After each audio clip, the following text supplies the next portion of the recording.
like your range is incredible. Like obviously people can do more than one thing, but to have seen you do one of the funniest things I've ever seen to this is a wide berth. So what?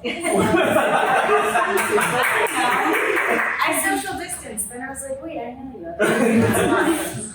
you. What was the rehearsal process and or the shooting process if you didn't have one for a film like this and working through there? There's so many beautiful moments.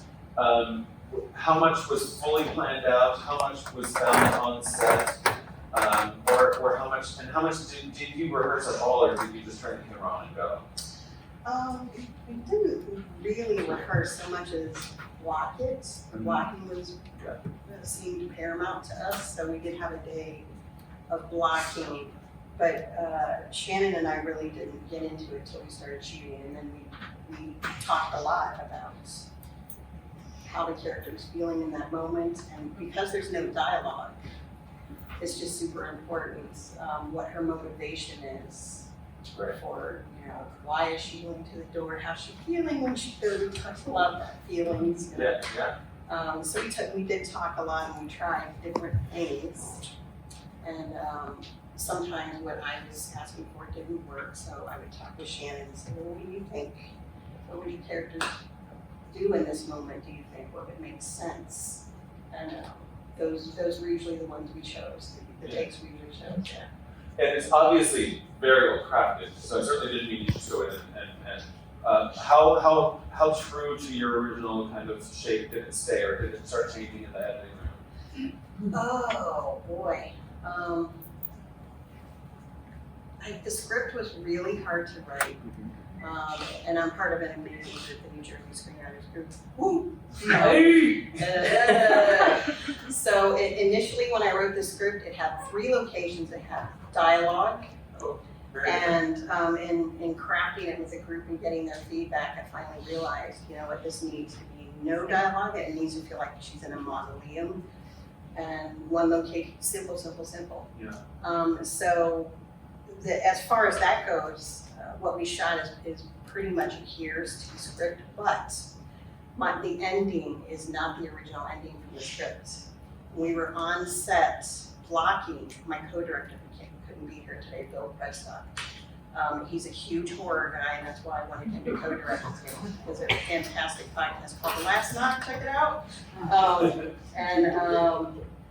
He, I got chills thinking about it. I'm sorry, but as we were blocking it, he said, "What if his hand comes in at the last?" And I was like, I got chills all over my body in that moment. I was like, oh, that's it. Yeah. So that's the only thing that really changed from the script. Yeah. It's well, the final shot without any presence at all. It's very nice. From his hand too. I mean, obviously presence, but not that. There's a lot of different ways you could end it, really. Yeah. Is the sound design is fantastic. Thank you. How much of that was actually in the script for, like, I want to hear this, then I want to hear this, or did that all come later? And is any of that actually recorded on set? Do the whole thing without sound and then add it all? Oh gosh, good question. Our sound designer was Don Reamer, also an amazingly talented guy. Some of the sound cues I definitely had in mind when I wrote it. Birds were a very big deal to me, and the sound of breathing, obviously. And but Don also, when he sent me Don did the initial rough cut. When he sent it to me, we were gonna hire a composer.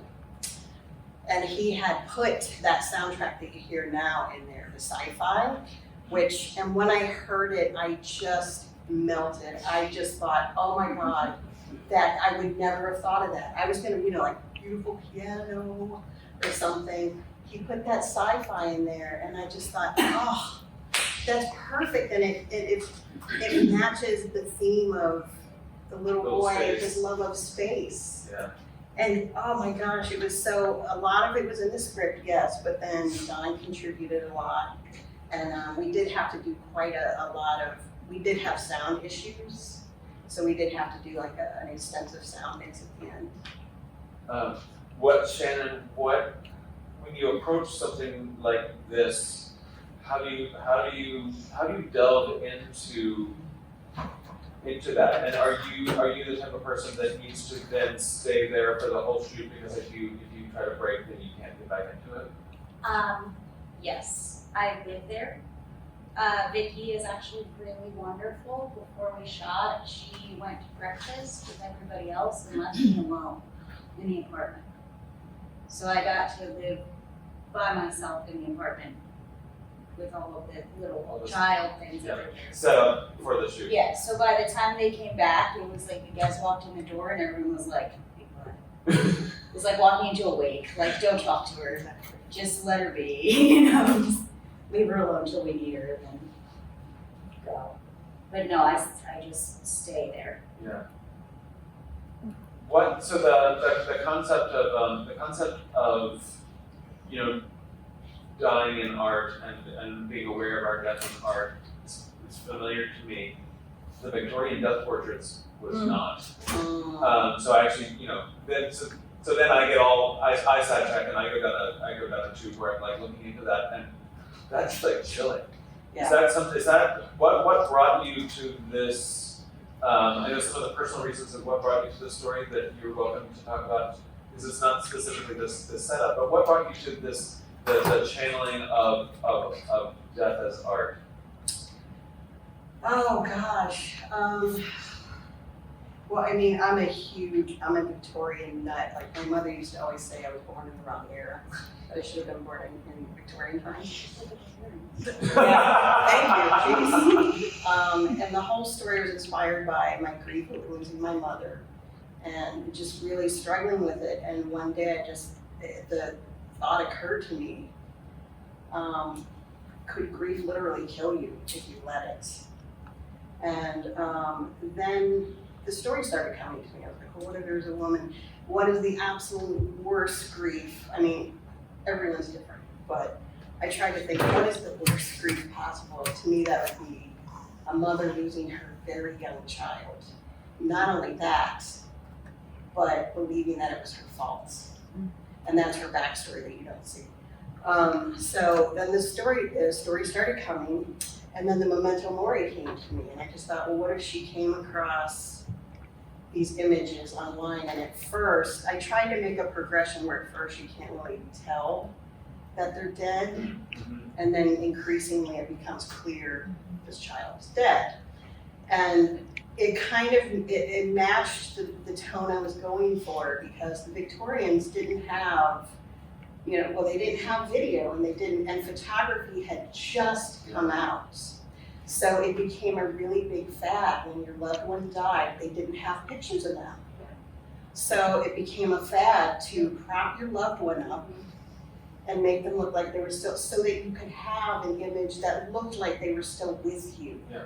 So it's rooted in a good place. I get it in my head. Yeah. I don't get it here. We don't get it. We don't get it because Well, we're also we very have. different. Yeah. Yeah, we have all these pictures, so we don't get it. It feels creepy. Yeah. But to them, it was not creepy. It was a loving thing they were doing.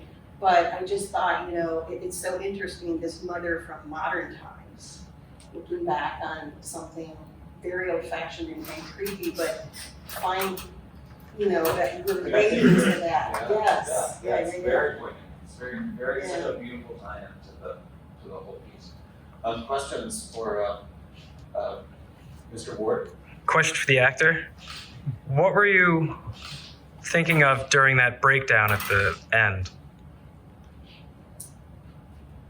I was thinking about when you take your cat to the vet, because you know it's their last day, and the vet says to you, they're gone. The moment when they say to you, they're gone. What that feels like. Thank you. Sorry, do we have any other questions? Yeah. Do you have children? Either of you? I don't have nieces and a nephew who I adore. I don't have human children, I have a lot of furry animals. Like enough of them that it probably counts as at least one. And has cared for some very ill ones, like in a Yes. very loving way. Like she takes care of them. Basically like hospice care of my pets before, Oh. so. It's it sucks.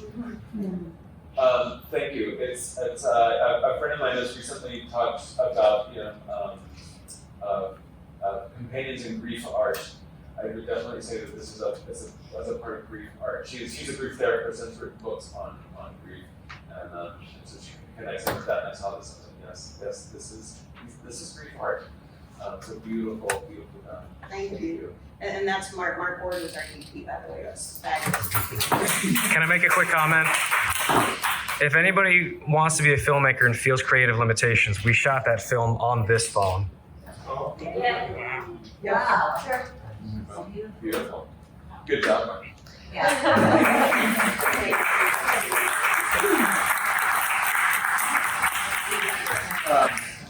My father's fabulous females.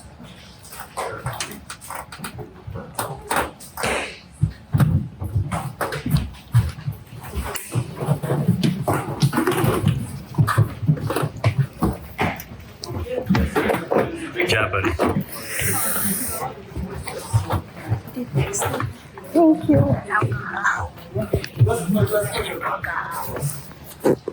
Back to Jones. Final thoughts? Yes. I love you guys. That's my final thoughts. So I don't know if you're filming my face.